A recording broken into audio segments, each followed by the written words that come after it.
Can you hear me? Yes, sir. We're live. I'm trying to see if mine is live as well. Got it. Let me play the video then.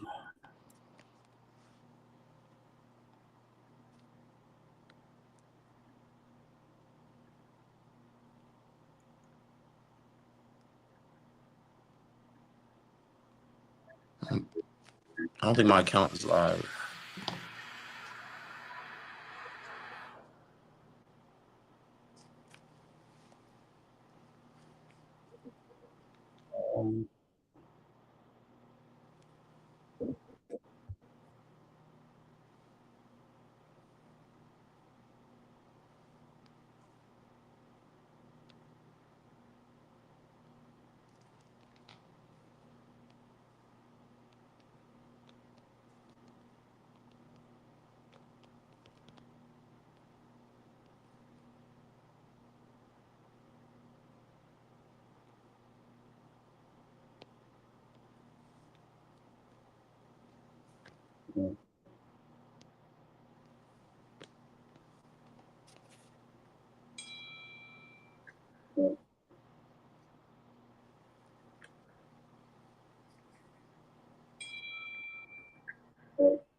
I'm loving it here so far. It's been a great experience. The people are real kind and welcoming, and it's warm, beautiful environment.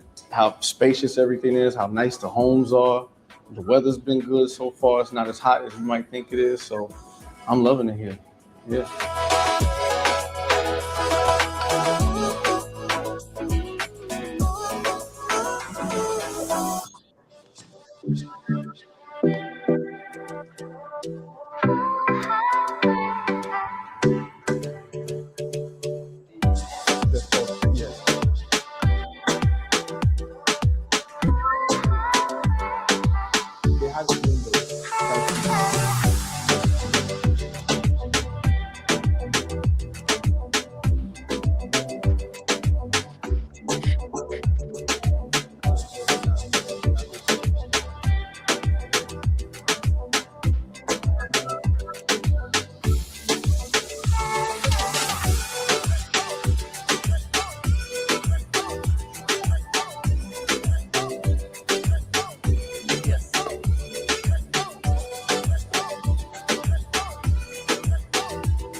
I'll be retiring within 3 to 5 years, and I'm looking for some options outside of the United States. I'm interested mainly in the apartments and also possibly the land, and having development there.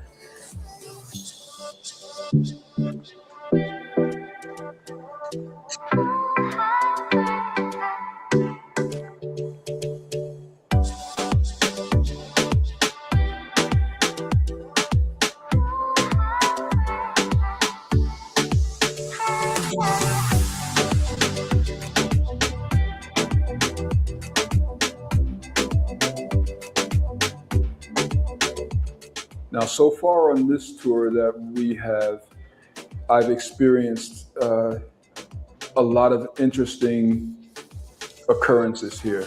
This property, just as it sits right now, holds a lot of promise.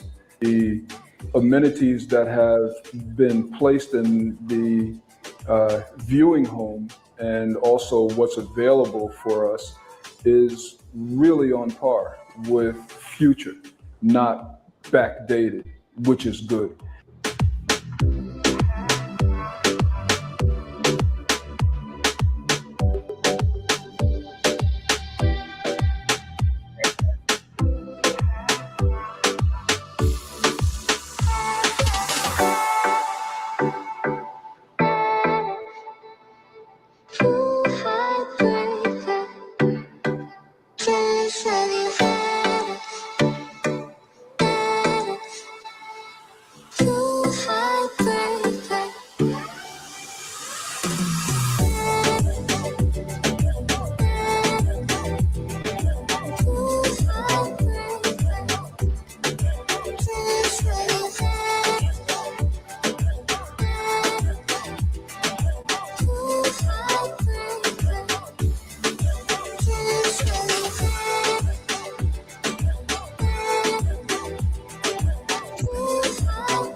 Seso Global is, first of all, very professional. They've provided me with lots of opportunities to see different places that I can not only purchase but rent, just a way for me to be a part of the up and coming new Ghana. I can say for sure that this tour exceeded my wildest expectations. Being able to see from the countryside and the city and the hills in Ghana has given me a great perspective and idea what to appreciate.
we had the opportunity to host members from the African Diaspora Network coming to Africa for the very first time, showing them different parts of the city and the opportunities available to them and to individuals like you.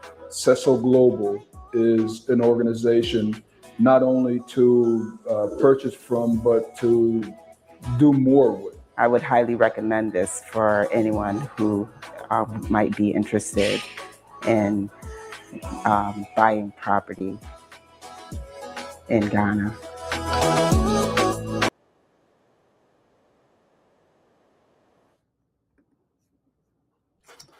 Hello, everybody. Hello, everyone joining. Thank you very much for joining us here on a Sunday. We're very, very excited to be with you all on this actually great occasion.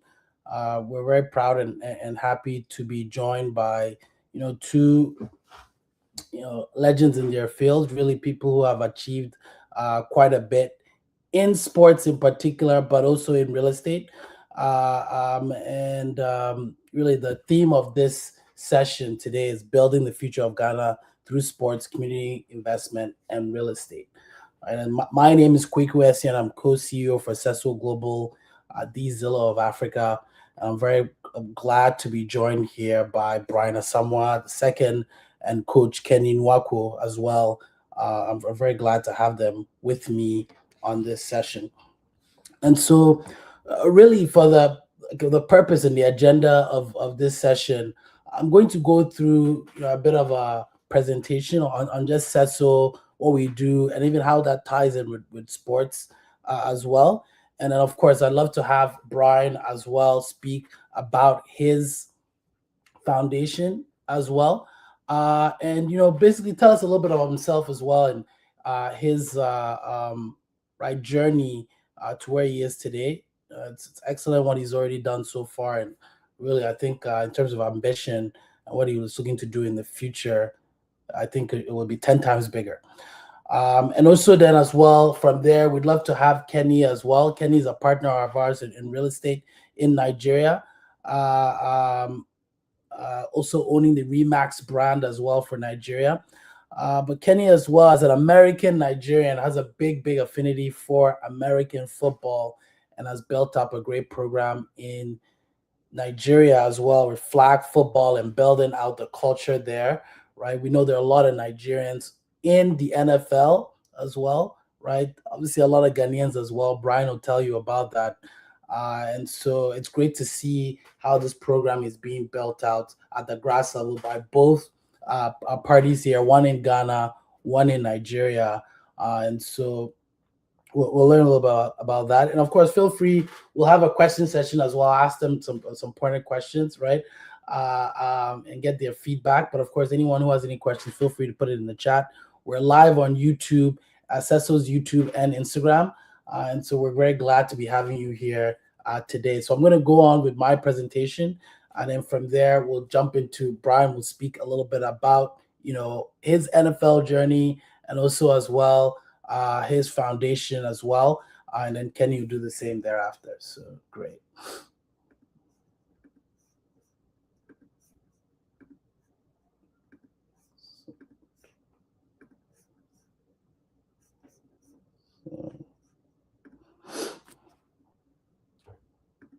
Excellent.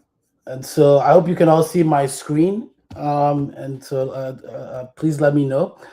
But yes, I'm just going to take you through this little presentation on really what Seso is and what it does. And so Seso has been running since 2019. And this is our website here for you to see as well.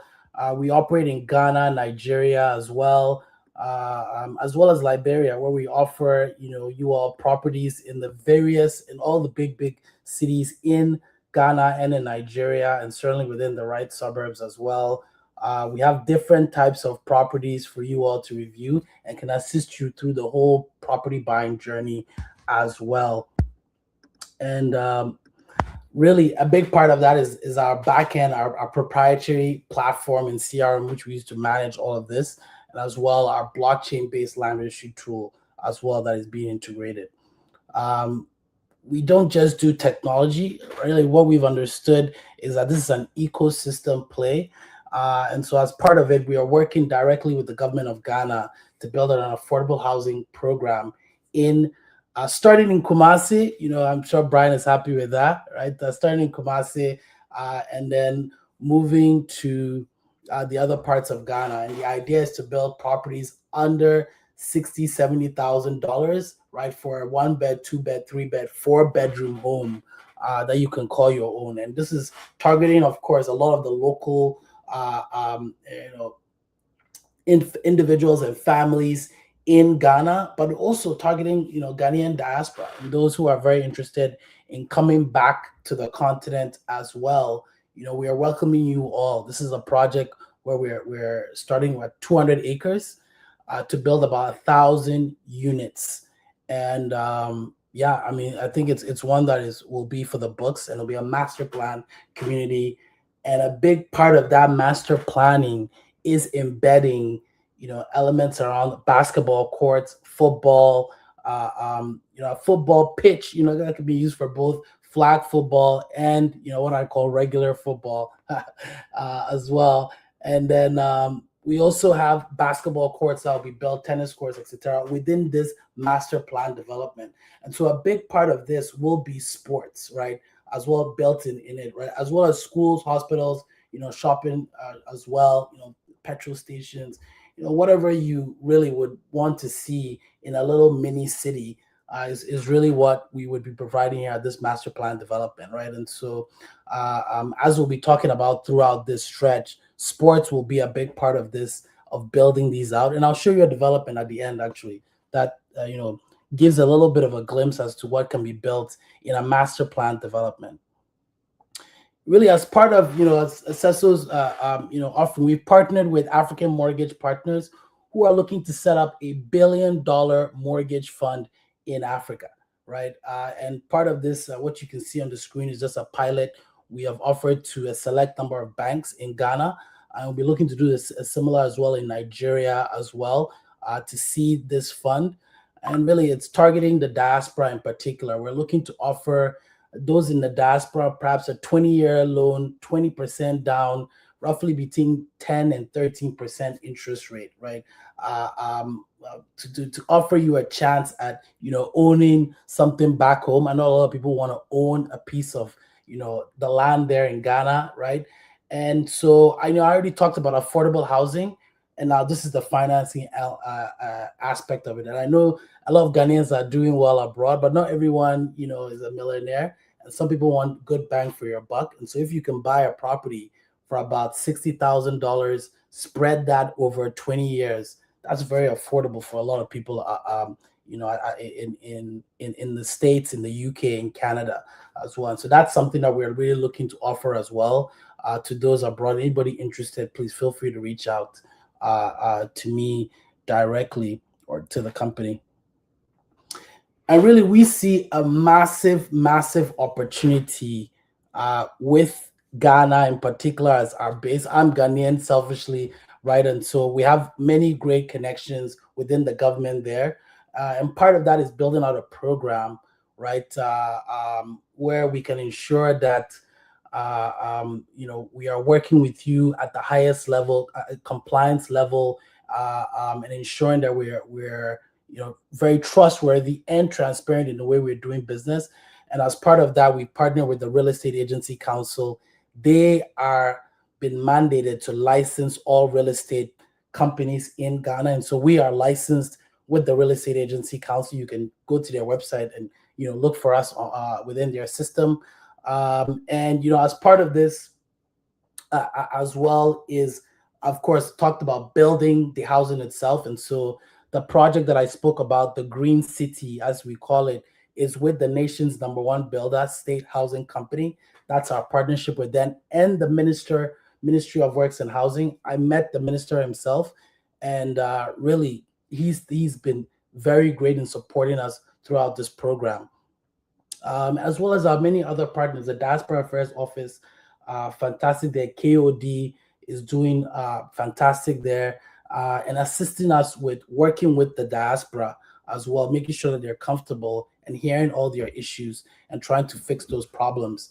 And as well, I'll talk a little bit about the SNIT, our Social Security and National Insurance Trust, and one of their projects as well, which is in Wija as well. And we're looking to do a lot more with some of the pension funds there as well to fund a lot of the growth as well within these sectors. I would be remiss if I don't touch on, really my own past work with Giants of Africa. And so Giants of Africa is owned by Masai Ujiri, who's currently the head of GM for the Dallas Mavericks. And also before that as well, used to be the GM of the Toronto Raptors, for which I live in Toronto and Ghana as well. Really, there's an exceptional documentary you can watch. I was part of that documentary in 2016. If you can go find it somewhere on a streaming platform, it'll tell you a lot about, what the organization is about. And I think it fits within, what both Kenny and Brian are really doing and thinking about that. Using sports as a tool towards progress is really what we are all looking to do here, right? And in thinking about it, that's part of what Masai has already done, right? He helped create and develop a massive stadium in Rwanda, which you can go check out. It's magnificent. And then also as well, he's built really hundreds of basketball courts across Africa, right? Rehabilitated old ones, built new ones, different styles of them, more basic, more bigger, etc. Right? It's something that's really a program that I was happy to be a part of in 2016, 2017 as well with them. And it's a great memory for me as well. And so part of this is how can we do more of that as well, right? Post-COVID, what can we really do to re-galvanize, sports? Because I think we all know there's massive amounts of talent, but we also know that not everybody needs to become, an NFL star, NBA star. Some people will end up, as coaches. Some people will get a good education and get into a different form of business just because they could get free accommodation to a university, right? And so part of this is really, I think, part of what we're speaking on here, right? The journey.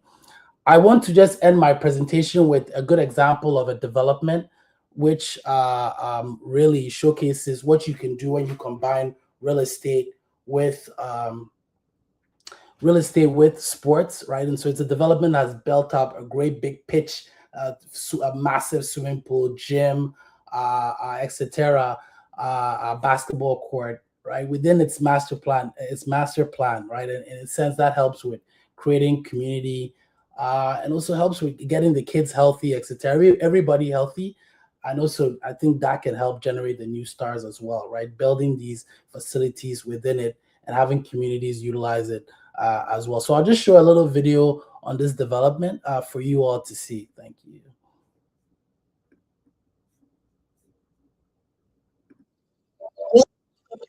Everyday living is reimagined, where space, movement, and community come together effortlessly.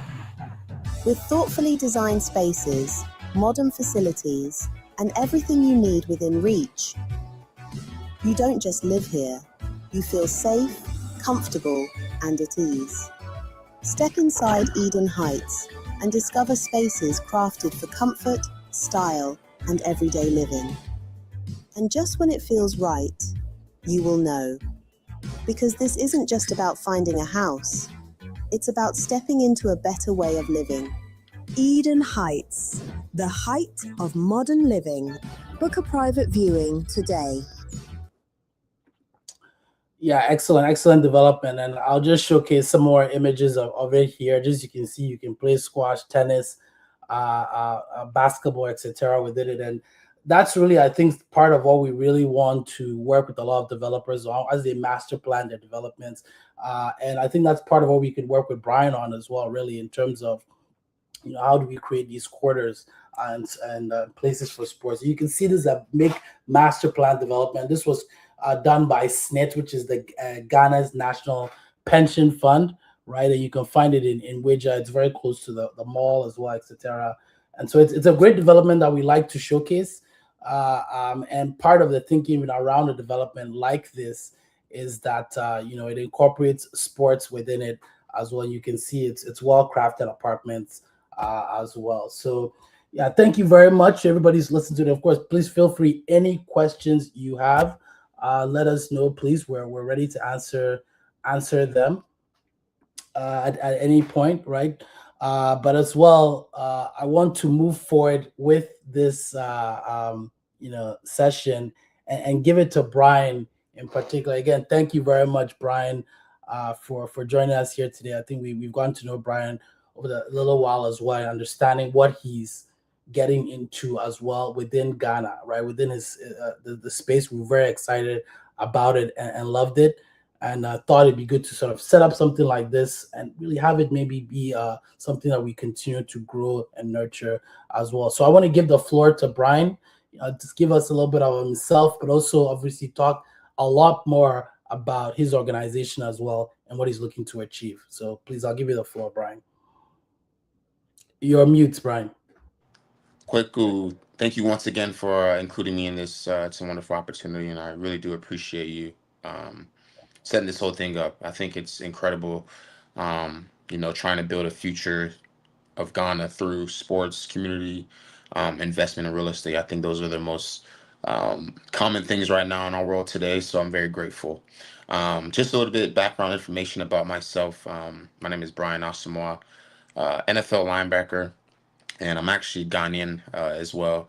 I know Kweku made a small comment saying I'd be happy about the real estate development in Kumasi, and that is because my parents are from Kumasi, so I'm Ashanti tribe, and yeah, I am pretty excited that it's being built over there. But yeah, so more information about me. I grew up in the States, and at the age of 10 years old, I lived in Ghana for a year. I was able to see quite differences between the United States and Ghana. And I think from that moment, it enlightened my mindset of how can I give back to people in Ghana. When living in America, you grow up with so many resources, and just playing football, it has given me a wonderful opportunity to open and access doors that I thought I probably wouldn't be able to access. And that's essentially what I think, the NFL has given me. It's given me access, it's given me relationships, and it's given me resources and also perspective. And that drove me to create the Be Authentic Foundation in 2023, where our goal was to give back to the youth, creating sustainable resources for them to access education, access opportunity. And those are all the things that I believe helped me get to where I am today. So why not pour in back to, the youth back home?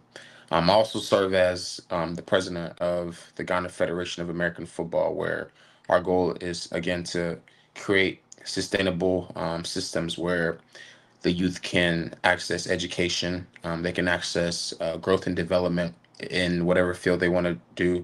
And if it's sports, we're definitely trying to give them opportunity, because back home, talent isn't the problem. I think it's exposure, and it's our goal to grant these kids exposure, because there is talent. So there's a question that I always ask myself is like, how do I use football and what it's given me to create opportunities for others? And that's really the goal that I have for myself, is to answer that question every single day. I think Ghana is bigger than charity. I think it's more so legacy and sustainable impact. And I don't just want to give back, but I want to help build something that is going to be able to sustain itself after my time is up in this world. So, but yeah, a little bit more information too.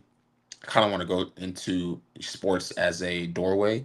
I think sports creates discipline. It creates mentorships. It creates education.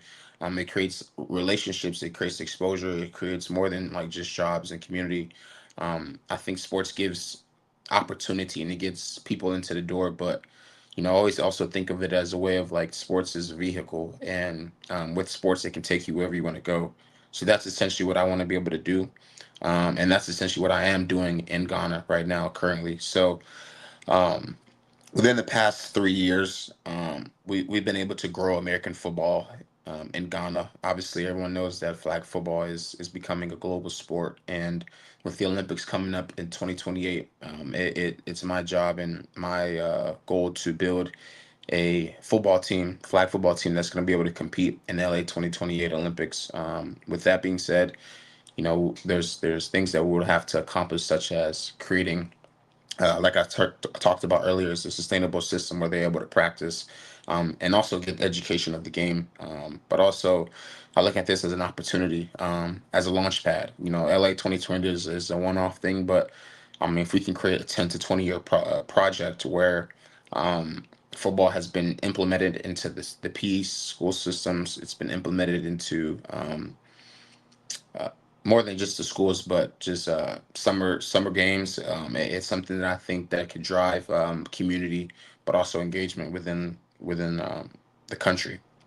Um, Also, our goal is to find Ghanaian talent, diaspora talent as well, and educate them on the game, but also have them figure out ways and help us figure out ways to give back to our community and the youth back home. We want to use LA 2028 as a pathway, but not as the end all be all goal. Like I said earlier, a launch pad for what we believe is going to be a 10 to 20-year project. We've been able to access relationships with IFAF, which is the International Federation of American Football, the IOC, which is the International Olympic Committee, and also other business communities such as Seso, to help us create all this under one bridge with access. This is more than just an Olympic story. It's about visibility, and it's about attracting resources. The Olympics, like I said, isn't the entire vision, but it could be the catalyst for the vision that we're trying to create. So the short-term goal for us would be flag football, Team Ghana, international competition, visibility, and sponsorships. But the long-term goal of this is to create youth systems, coaches, and facilities where, like I said, kids were able to access and be able to develop on their own. And then with all that being said, it creates more education. It creates businesses and stronger communities altogether. And that's the main point of this conversation, as to how do we impact Ghana within all fields, whether it's um, American football or whether it's just sports in general, whether it's real estate and whether it's education. All these are ways that we can help impact our community back home in Ghana. So more information about how sports and real estate all intertwine. I don't just think about this as we just build a football field, but more so is that we build an ecosystem around it. Sports and real estate tie hand in hand. I think about it as, all right, sports complex, training facilities, but also classrooms, technology, STEM, housing, retail and restaurants, wellness and health. Those are two things that are very important to me. But within all that, we also create local businesses.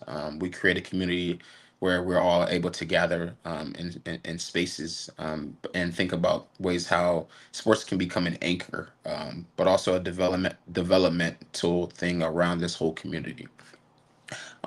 Where I think the diaspora, sorry, my words always twist, but where I think the diaspora can help, but also help us grow in this, is that you look in the States right now, there's a bunch of Ghanaian athletes, there's a bunch of doctors, there's a bunch of investors, developers, and the goal is to connect all of these great people into one room. And that's why, Kwaku and I thought this would be a wonderful idea to get us all connected, because, you know, the biggest thing as Africans is that we have to come together so that we can achieve the ultimate goal. And how do we do that? That's essentially what I'm just saying, is that we all have to come together so that we can actually attain success and make this a big development. Philanthropy and sustainability. I think one-off donations is not going to be able to sustain this project, but philanthropy does matter. However, I don't want to build this on just philanthropy. I think this is more so, how do we create sustainability? How do we create something that's going to last 10 to 20 years? How do we create something that's going to last longer than the lives that we live? And how do we create a place where this is a system that can't be broken anymore? So that in that mindset, I think about how do we create models where businesses benefit, communities benefit, investors benefit, young adults benefit, and then also how the organization sustains itself, which I just basically just said. So it's like impact and economics can coexist for sure. My personal experience from all of this is that football gave me an opportunity. You guys see me as the NFL player, but it's given me opportunities to see things differently. It's been able to allow me to network with people that I never thought I'd network. It's given me a financial opportunity. It's given me travel, but also it's given me a platform like this to speak more about this and help generate the same thing back home in Ghana. So I'm very grateful to come on here and kind of speak more about it. But I think one thing I always say that we got to look at is if sports open all these doors for me, how many doors can we open back home for the kids in Ghana intentionally with the infrastructure around all of this? Um, but that's pretty much everything I have to say. I'm very grateful for the time that you guys are that for the time that you guys are giving me to listen to me. And I'm just honest about how I feel about this. I'm very passionate, and I'm grateful again for the opportunity to speak about this. So that's all. No, no, that's excellent, and I could feel the passion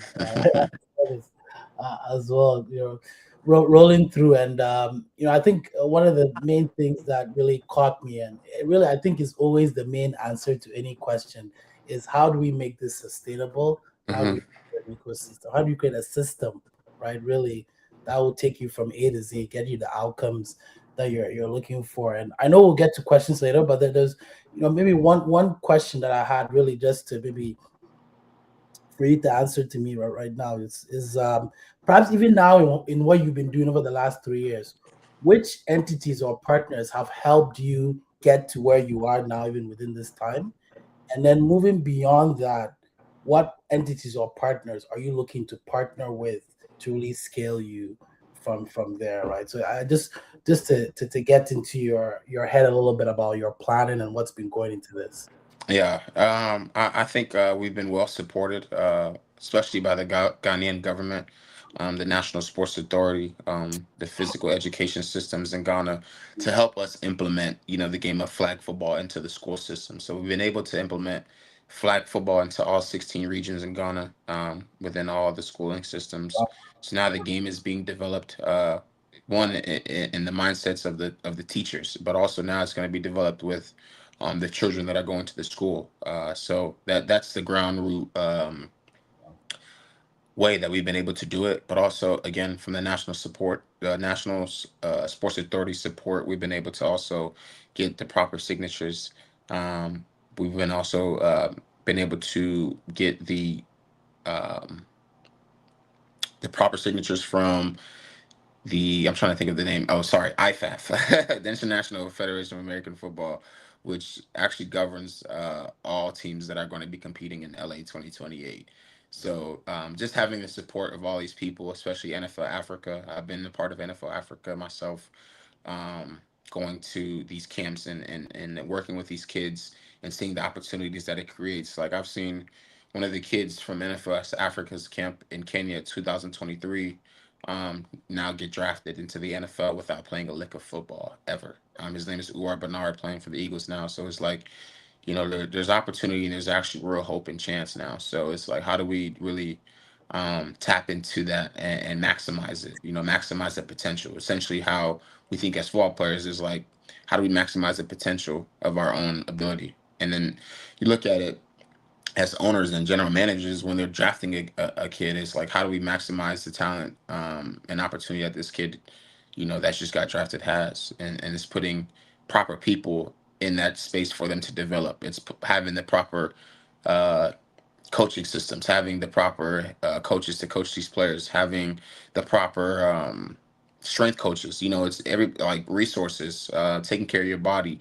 All these play a part. So it's like I take that and I go like, how can we do that for development of the game in Ghana? It's sustainability. It's creating systems. It's getting football implemented into the physical education system. So all that plays a part, and I'm very grateful for the support thus far. No, excellent. And I think that's a big deal, implementing it with the kids at that level, having them play the sport. That's really how you grow it, really. They For got to, sure. they got to and grow with it and playing with it. And also having the teachers as well, and sort of them also be involved in it is quite For important. sure. The symbiotic relationship. I don't know, sorry, did you touch on who you would like to partner with? Did you touch on that as well? Or Yeah, I'd like to keep that okay, no worries, no to worries. I like to keep that quiet now because I like to let the people we partner with happen authentically. Okay, no problem. And we got some people that we're close to partnering up with, so it'll Okay, break social media news soon. okay, okay. All good, all good, all good. No, thank you very much for that, Thank Brian. you. And so, Kenny, I don't know if you are around. Are you around? Are you able to join us? If not, all good, all good. If not, all good. I think we'll then get into Kenny. Are you there? Hello, hello. Guys, I'm here. Sorry, I'm having some technical issues right here. Okay, excellent. Hey, how are you, man? Hey, I'm good. Excellent, excellent. How's it going? All good. Are you able to speak? You're good. I'm able to speak. Okay, great. Okay, great. Yeah, thank you, Kenny, for joining us. Coach Kenny, Coach K, thank you very much for joining us here today, right? And so I also want to give you the floor really to talk about yourself, right? Your own journey, right? And also then talk, of course, about what you're doing with flag football in Nigeria, right? People want to know, people want to understand, what are you doing? Please feel free and take the floor. Okay. Good to be here, guys. Good to talk to you again. Brian. Always good to talk to you, Kweku. Seso, my guys. Mhm. So a little bit about myself. I'm Nigerian, obviously. Head coach of the former head coach of the male team. Just recently started coaching the under 13 team. So we were able to have a little bit of success on the African stage in my coaching career. So I'm really thankful for that, guys. Guys, kill it! I'm on the phone. So we've been pretty lucky to have a good group of guys. To be able to start this background. I grew up in South Florida, Miami. Played football in the South Florida circuit. Played college ball at a D3 school. And I think I would agree with Brian on a lot of issues where I think a lot of points he made about like football creating these opportunities and creating just like a pathway for a lot of us. And I'm sure a lot of us, if we look back on our life path and like subtract football, it's a little bit difficult to even fathom. I don't know what I would. I'm not really sure what my life would be like without football. I'm not saying it would have been bad, but it's just hard to picture what that looks like. So much to do with my personality, my approach to business, life, and everything. So that's a little bit about me on the background side. In Nigeria, luckily I moved to Nigeria in 2022. I met kind of like a flag football ecosystem here, but it was more so rec and very recreational, very much about like people just maybe some diaspora people or some returnees or, a lot of Nigerians go off to the U.S. to play college who got in contact with the sport and were just looking for a way to either network, stay in shape.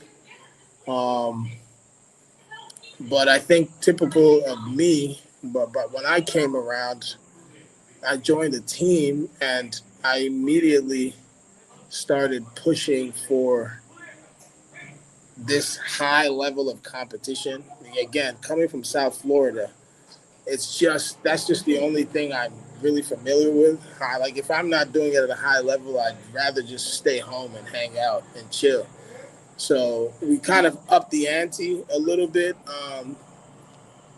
And when we found out about the Olympics, the fact that like flag football was going to be the Olympic sport, then we upped the ante even more. And then, luckily OC, Emmanuel and Bobby Okereke, especially Bobby, contacted me and wanted me to, come join this process of kind of spearheading building this national team in partnership with NAFA, which is the Nigerian American Football Association.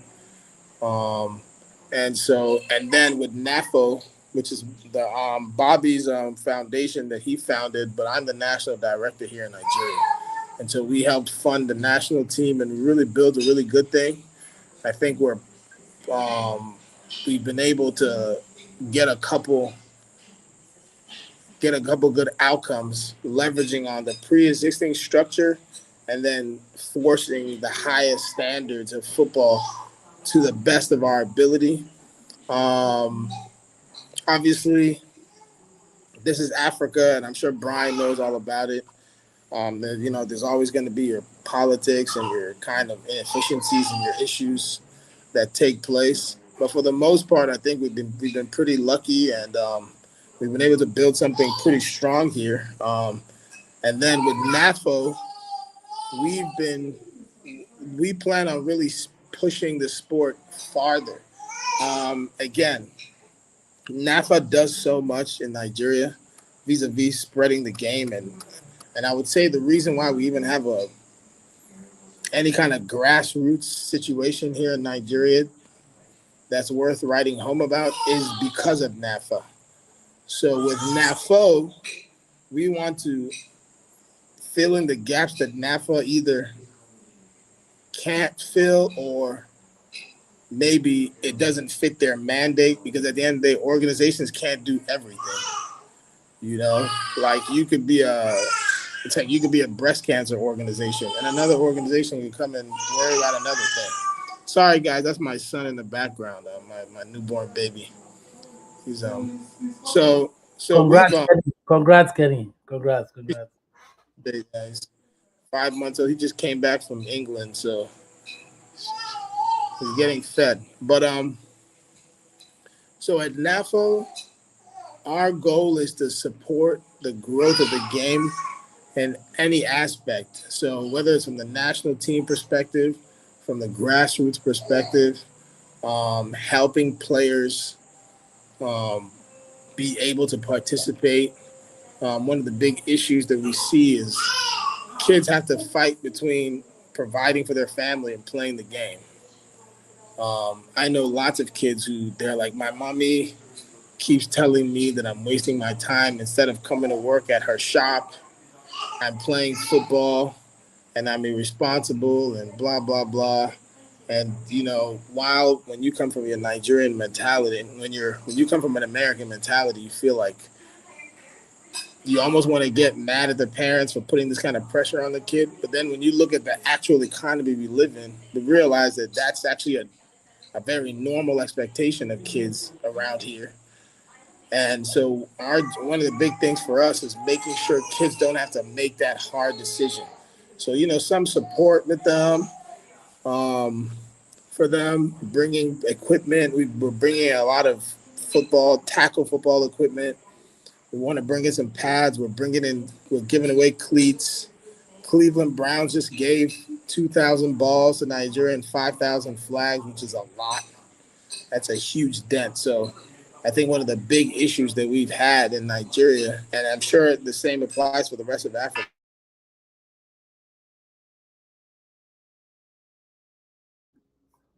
and equipment and balls. There's not enough balls, and if you don't have enough balls, kids won't play.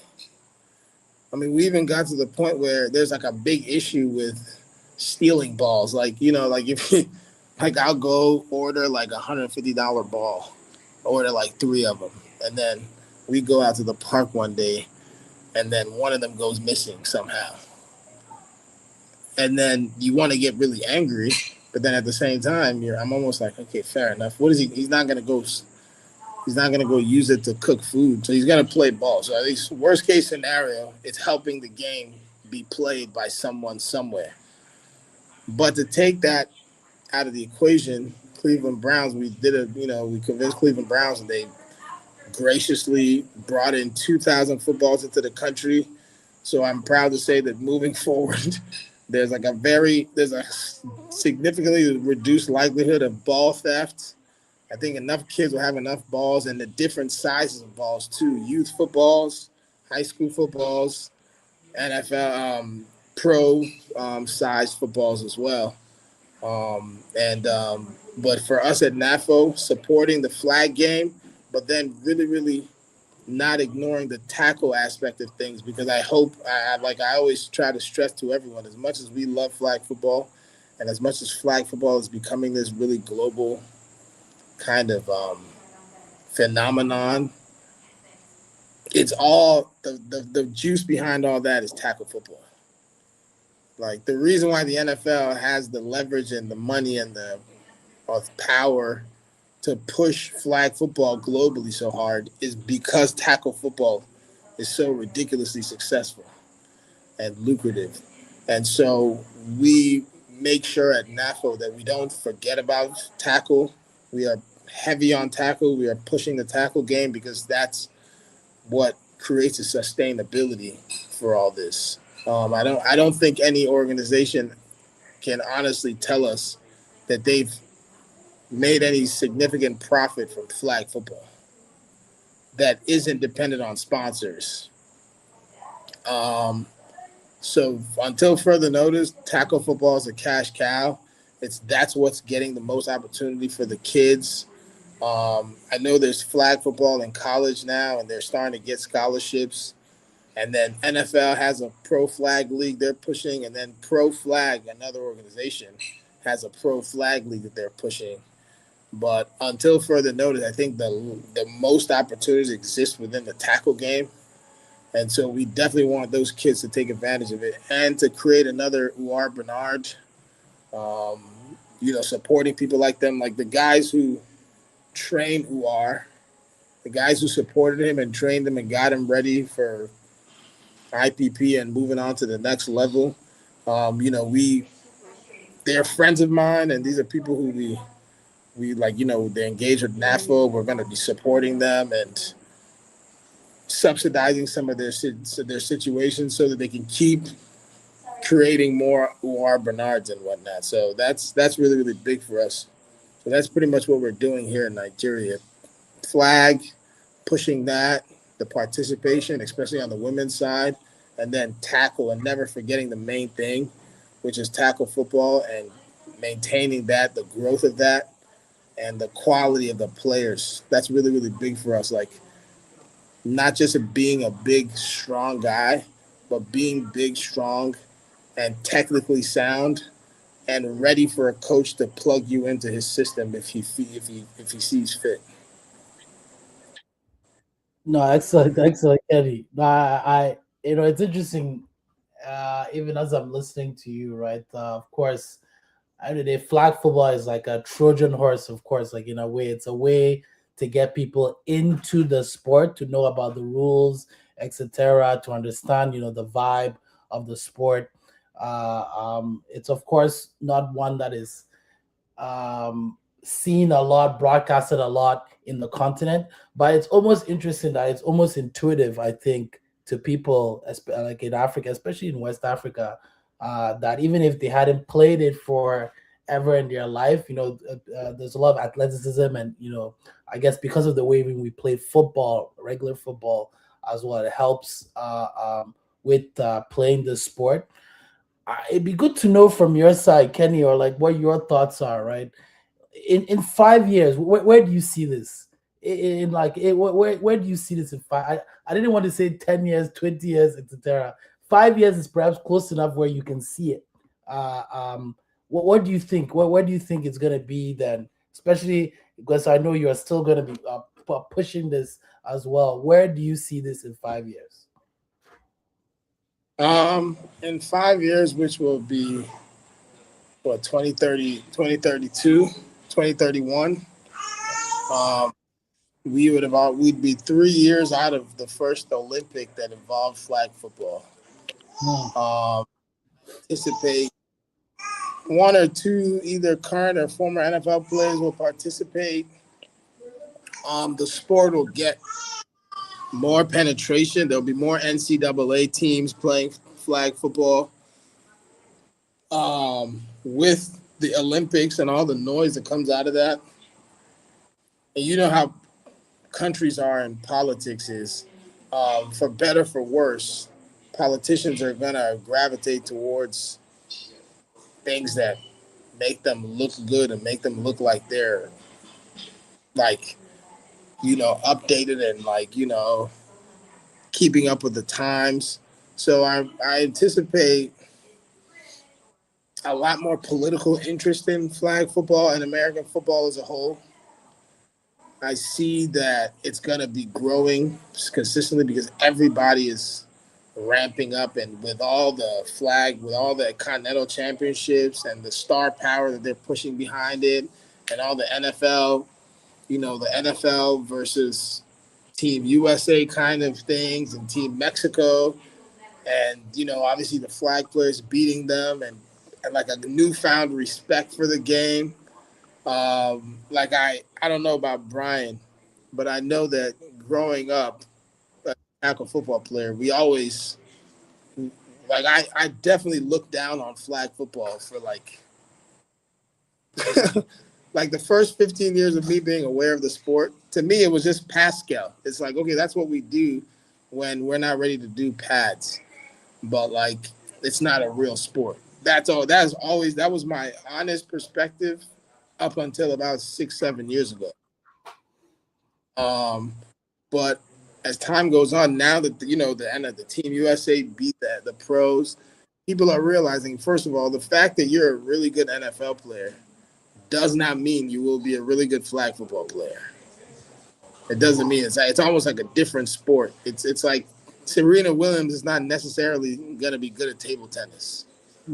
It's a discipline. There's a different set of advantages that come with what kind of body you have, etc. Different skill set. So I see a profoundly larger respect for the game. I see more money behind the game. I know you, Kwaku, you're very familiar with venture capital and funding and how the money follows hype and ideas. I definitely anticipate more money and investor money going into the game and the star power. I mean, you see what they're doing with Deanna Flores, where 3 years ago you didn't even know about her. Then she's in the Super Bowl commercial, and now she's an IFAF board member, and she's like this huge star. And as more leagues and as more flag football is being played, there's the obvious necessity to create stars, because you're not just going to make a sport sensational. You have to make stars sensational, and then they gravitate towards that sport. I know half the girls I knew growing up only watched football because of Reggie Bush. So they're getting viewers because of Reggie Bush. They don't care about football, but they're watching Reggie Bush. So, and that was that kind of example. So it's huge. It's like what the WNBA is doing with all these women. You see Sophie Cunningham is like a bunch of people who never watched WNBA are now watching WNBA because of Sophie Cunningham and Caitlin Clark and all the drama surrounding all those things. And so I anticipate similar things happening within the sport of flag, where we're going to have our first set of legitimate flag football celebrities, where the reason why the world knows who they are is because of flag football. That's going to happen more. And then obviously tackle is going to get bigger. In a world where opportunity is shrinking almost, it seems like, although we see bigger numbers across the world, the top 10, top 20, top 30 richest people are getting richer and richer. It feels like the average person is getting poorer. So things like football that create opportunities, free school, free education, free opportunity. Well, not necessarily free, but earned through athletic excellence. And if there's one thing people in the world know how to do is be athletically excellent. They might not be able to grow companies. So I see just a giant total economy of American football growing across the world. I see it. I talk to people. I'm talking to people in Rwanda. I'm talking to people in Tanzania. They're doing way more in football than they ever were doing 24 months ago. So at this pace, in 5 years from now, I think flag football is like a serious African sport. I see the thing going in the Commonwealth Games. You know, African Union games and things like that. So I think flag football in 5 years is gonna be it's gonna leave being like this little trendy thing and become like a staple sport that people have to come to terms with. Fantastic. That sounds like an awesome future. And I'll ask you one more question and then go back to Brian. Actually, I don't know if you know. Actually, this you were talking about, creating stars, and I think about sometimes like attention. How do we get that attention to ourselves? I don't know if you've ever seen this. It's called Jersey Bird. It's a gentleman that bought a team, a fifth division team in Kenya, and has been creating content around managing that team in I don't know if you can see my screen.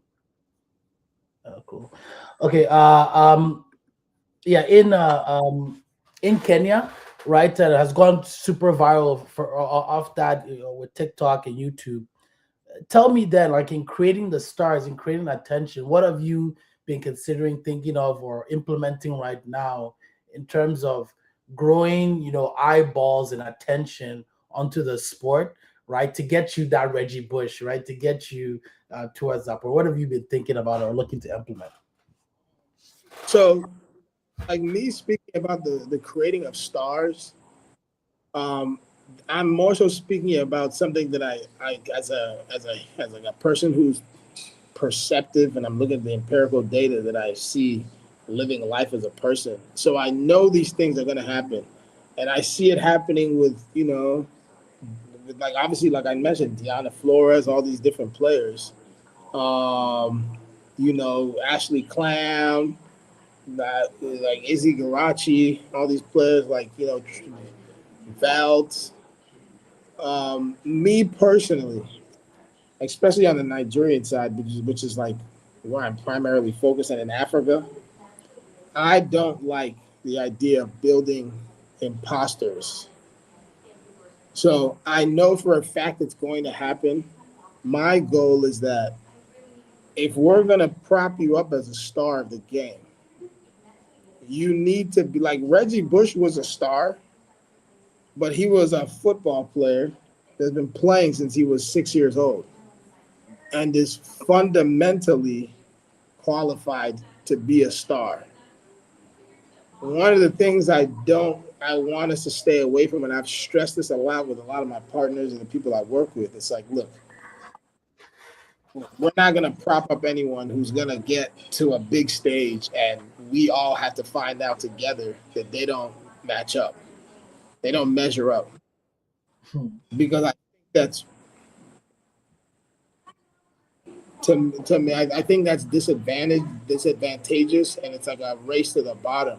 So me personally, what I'm thinking is, and this is, I stress to all my athletes, I say, look, one day the world is going to be looking at you.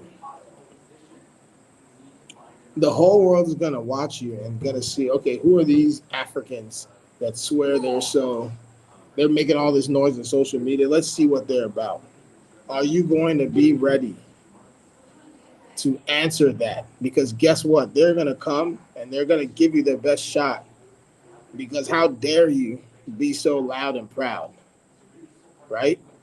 And so when they meet you in that, when you find yourself in that setting, are you going to be loaded up with enough fundamental skills, fundamental strength, skill set, agility, etc., everything you need, the confidence to pass that stress test that will inevitably be like that you'll inevitably have to deal with, like we see that in soccer. in the EPL. You know, unlike the NFL, you can get relegated if you're bad enough. Then you see a team from the other league move up, and then you're like, are you ready to pass that stress test now that you're in this bigger stage? Or like, you know, love what's his name, the QB from the Titans, Cam Ward. You know, he played wing T in high school, went to a couple of colleges here and there. They weren't that big, and then when he got on stage at Miami, he was ready for the show.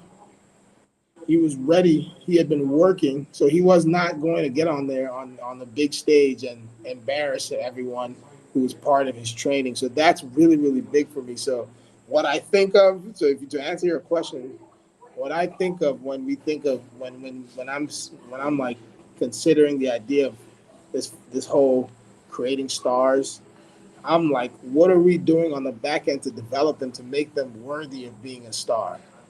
Yeah, yeah, that makes a lot of sense. Me, I actually have like a paranoia against that Yeah, phenomenon. So I push the players a lot to like measure up. yeah, no, that makes a lot of sense, and in a sense that, of course, you want that attention, but you don't want it spotlighted on the wrong things, right? And that's part of creating that credibility and growing the sport even further, right? And so, Brian, I want to come back to you as well, right? And ask you the same question, really. In 5 years, where do you see Ghana flag football in general in Ghana, that programming? Where do you, especially as you are going to be leading a lot of this effort in Ghana, where do you see it in 5 years? Yeah, that's a good question. In 5 years, I see flag football as a global sport. If we handle these next 2 years the right way, by making sure that everyone's ready to compete at a high level, and that not only the NFL but the International Olympic Committee believes that this is an event and a bid that makes sense for the future. And this is a one-time shot, but if done correctly, it could be something that's done for years to go on. So 5 years, I think it's a launch pad for the sport in general. Just like he was talking about, um, if done right, it could be a global phenomenon. It can create leagues. It can create um, jobs, opportunity. It can create a whole different economic ecosystem for the sport in our countries. So, um, like I said, man, it's going to take a lot of work. This is not just something that we should take lightly, but I think it's something that we should put full force and apply it, because this is something that I believe is going to change. I'm looking at it from a different lens. I'm looking at it as FIFA. You know, if done right, I feel like the Olympics this year is going to be the United States, but we can have a Ghanaian team in for 4 years after 2028 in South Africa. It could be in Brazil, and it's like, all right, this is really a thing where you have opportunity to represent your country, and bring home a gold medal. So I think the opportunity is dope, and I think it's huge, and I think we just have to invest now so that we can see the benefits later. 100%. And I just want to pop up, your website as well. Everybody can see the screen. You see it as well. Just the Be Authentic Foundation for you all to see as well. And really like as a I think I'm looking at this picture, right? Another real question comes to mind, really, which is, of course, you are a Ghanaian diaspora, right? You're a Ghanaian as well, really, in all intentions of the word. But of course, like, where is that connection coming from to Ghana? What really, really, set you towards this path, towards doing this in Ghana? Because some could say, hey, you're in America, you can just go chill there, relax. You've made your money, you can just enjoy the United States. What really, has tied you towards putting this together in Ghana?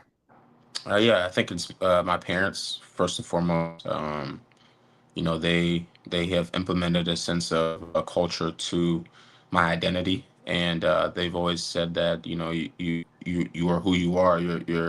You're born in the United States. A lot of people that are Ghanaian would be born in the United States, but I think being in the United States showed me, and living in Ghana for 1 year when I was 10, showed me a difference that gave me passion to want to help grow and develop the next generation. Because I'm grateful to have the opportunities that I've had. But I go to Ghana and I see the same stature of kid that looks just like me, but doesn't have the same resources that I had, and it drives my initiative. It pushes me, but it's also humbling because you could be 6'2", 30, run a 4.4, and you might not get discovered, and you don't get to change your family's lives. You have to go back to the sad reality of waking up at 5 a.m. trying to fend for what you're about to eat. So it pushes me hard to just help give these children opportunity, because God gave me opportunity. So um, I'm just grateful, and that's what that drives my initiative. Shout out to my parents because I couldn't do this without them, along with my team and everybody that's helped support this initiative. And, fantastic. Shout out to your parents. I will say it again. Yeah, no, they did a wonderful job, and not just really to help you get to the NFL, which I'm sure they did a boatload of that work, but also get you to still think about Ghana, right, the country, right, of your origins, right, and really think Sure. about putting it forward as well there, right, and so that's really what drives anyone really, I think. Towards doing something like this, right, and helps you sustain it even in those days where you don't want to do anything. It really pushes you towards that. So great to hear. I think I think Kenny may have dropped off, but I want to maybe wrap this up, right, as well a little bit, right. We're really grateful for the time you've offered us here today, Brian. Of course, this is all being streamed live on Seso's Instagram and YouTube as well, and it will be uh, um, also shared on our YouTube and Instagram after, as well as a post, right, for anybody to enjoy after. And as I said, this is really the first of many we're putting together, streamed here or perhaps on Zoom on the next one as well. But I really, oh, Kenny, you're back. Okay, great. So perhaps maybe I'll ask you both a similar question just to wrap it up, and perhaps Kenny, I'll ask you. Well, actually, no. Actually, you know what, Kenny, I would like to ask you actually a similar question as well, right? In the sense that you are an American yourself. What is the reason, right? What is the reasoning really for you to come back to Nigeria to do this, right? Some would say you could just be in the States, again, chilling, having a great time. Why are you in Nigeria today doing this, right? If you can give us a little bit on that, and then we'll wrap it up from there. Thank you.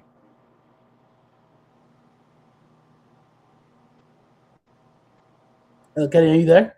Can you hear us?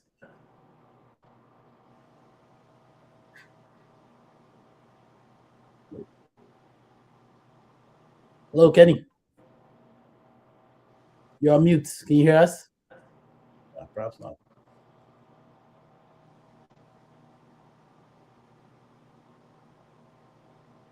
Hello. Okay, all good, all good, all good. So I think perhaps Kenny is having some technical difficulties. I'll just leave perhaps the final word for you, Brian. Really, for those watching here today, what do you really want them to go away from here? Really, thinking about, right? Right, the movie after watching this, right? Of course, we at Seso, we are here to really support this. I love sports. I can't say I'm the biggest football, basketball, and football, right? Regular football are my big things. But of course, I know a lot about the NFL.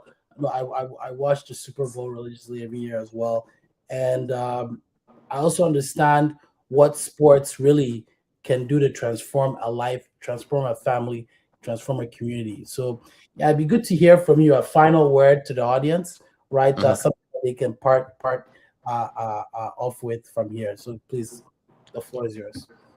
Can you hear me? Yes, I can hear you. Okay, perfect. Yeah. I mean, honestly, I just want to say that, um, I want to be able to look back 10 to 20 years from now and know that we just didn't just host events in Ghana, and that we actually helped build infrastructure and opportunity and systems that can continue without us. I think that's something that's always going to be for me. I want to be able to um leave a legacy. I want to leave Ghana better than I found it, and that's the end all be all goal for me, is to figure out how I can impact a generation and a community long after I live on this earth. So I know it's going to take all of us, and that's the realistic truth about all of this, is that I can't do uh, everything by myself, and also that's a quote. To go far, you have to go with many people, but if you want to go alone, you won't go too far. So. Um, it's going to take all of us to invest, but it's also going to take all of us to come together and help develop our country. So that's all I have to say. I'm very grateful and appreciative of this opportunity to come on here and speak with like-minded individuals. And again, I'm grateful to share this platform with amazing people that believe in the vision, but also the dream of impacting our community. So thank you. Cheers. No, thank you very much for that. That is powerful, Brian. Thank you. Kenny, are you here with us or no? Yeah, guys, I am. I'm sorry. For some reason, I was on, but I couldn't hear anyone speaking, so I had to switch phones. Okay. So Well, look, yeah. I want to give you a final word as well. Just as we're wrapping this up. So, I think if you didn't hear me, I was asking really why come back to Nigeria, right? You're American yourself. You can live in the States, enjoy your life. Why come back to Nigeria to do this? So perhaps like a final word on that and to the audience as well, right? Just regarding that. I came in on the last part of what Brian was saying. He mentioned that he wants to leave a better Ghana than he met. Um, and speaking with Brian, I remember he told me a story about how he actually moved to Ghana at some point when he was a kid. So there's and then learning about the history and like truly understanding, like getting to experience the United States and all the nuance, and obviously coming to terms with the fact that obviously a big part of the mystique America has is a lot of marketing. Um, and then dealing with there's been portions of my life where I didn't want to be Nigerian. I remember, I'll never forget one day, one of my mom's, my uncle reminds me about how one day we were leaving, we came to Nigeria to visit, we were leaving back out. And I remember I was at the airport and I was telling my uncle, I hope I never have to come here again. And then when I told him I was moving, this is like probably 6 months before I moved. I told him I was moving, and he started laughing, thinking about that conversation. Like, remember when you were like 11 years old, and you were like, I think I was probably 9 or something. I was like, I hate this country. I never want to come here again. And I realized that there's a lot of perspective you develop after growing up, and then you see America for what it really is, and it's just a country that just was able to figure out a couple, probably two more things than the next country. And that's what created that big advantage. But the number one thing that is the common denominator across all these nations, that Africans or people in the developing world, like the countries that people in third world countries, let's say, like to go to, one thing they have in common across the board is citizens of their country who could have been doing something else that was more personally beneficial, who for some reason decided that it mattered so much to them, regardless of what they could be doing, to face that country and its problems. And I went to college, studied history, political science, and I realized that if no one does anything, everyone's just going to complain about how this doesn't work and how that doesn't work. and the country's just going to go down the drain. And so and then, obviously learning more about my own personal family history and just general, I just, I mean, I don't know how to explain it verbally, but basically a feeling came over me.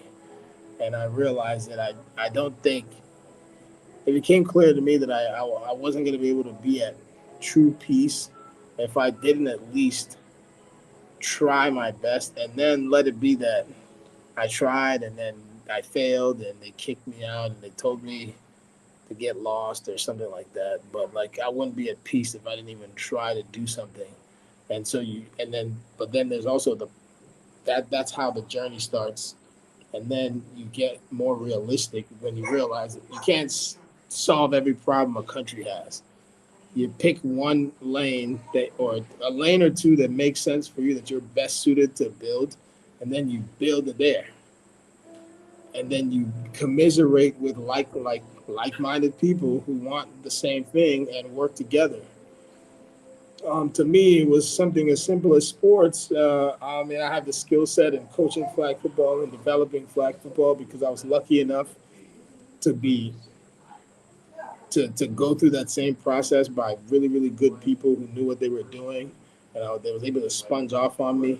And so I said, you know what? Why can't I give that to my country? Why can't the mind product that I was able to develop from being in the U.S. and playing in, everybody could argue, but I believe that South Florida is the top ecosystem for football.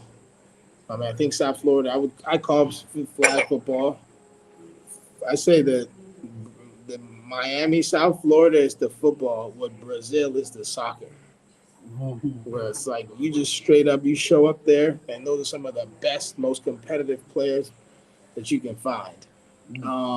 And so being from there, I'm like, you know what? Why wouldn't it be that when I'm done living on Earth, I was able to give something to my country that I had inside me, which is all you can ask for any citizen. And and it was kind of like that whole cliche JFK speech that we all grew up learning, where it's like, ask not what your country can do for you. It's like, what can you do for your country? Because all the great countries that everybody's emigrating to were founded and set up by people who gave more to their country than their country gave to them, or at least they didn't ask what their country was going to give to them first. They just went ahead and did it, just for the love of the game, for the glory, for whatever reason they had. But they spent a portion of their life working on that thing. So that meant a lot to me. And then so growing up African, hearing about all the issues with sports. Oh my God, this player didn't get their name put in the list. This player is defecting to go switching allegiance to another country because the Nigerian Sports Commission or whatever, the Ministry of Sports didn't do XYZ. And I said, you know what? Like, if there's something we can build that's going to be good and strong and bring pride and glory to my country, I will. And so that's like, that really, really means a lot to me, because young kids from my country need as many reasons to be proud of their country as they could possibly have. And so that really means a lot to me. So that was huge for me. Fantastic. Nigeria is my only country. Nigeria is my country. It's the only country that you can never tell me no from. Like, it's my country. America is a great country to be in, but I don't know that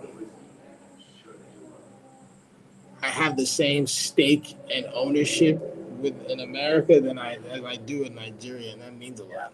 Yeah, those last few words really are the main thing, really the main thrust of it, right? Where do you have the stake?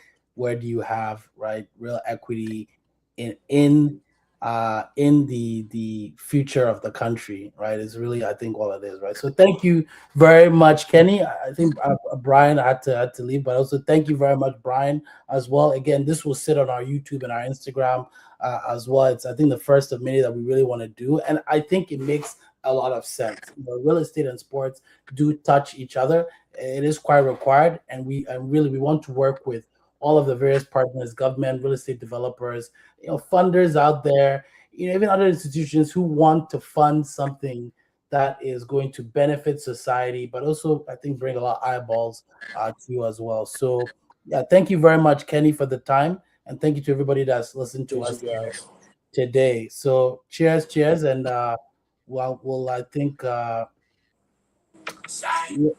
we'll see each other soon. Thank you very much. Thank you, Kenny. Bye-bye. All right, appreciate you guys. Thanks for having us. Bye.